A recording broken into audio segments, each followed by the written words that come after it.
what you're hearing with regards to the Gaza Humanitarian Foundation, an organization that no one had ever heard of or didn't exist until perhaps the summer of this year. And there was quite a lot of controversy surrounding that organization. Is your understanding from talking to your operatives on the ground that they are still functioning, or have they gone? What do we know about them?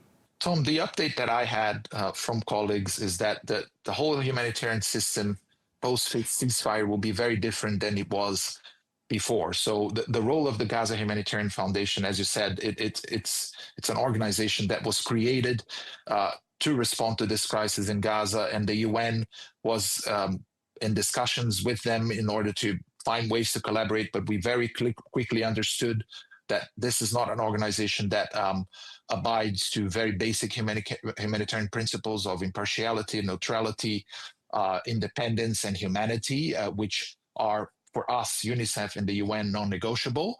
We can't ask civilians who've been exposed to 2 years of war to come and collect aid in a militarized zone where people are getting killed, including children. That's not humanitarian aid, and we can't be part of that. We do the opposite. We bring aid to where the need is, to where the communities are in desperate need. We don't ask the elderly or children or injured people to risk their lives to get a sack of flour.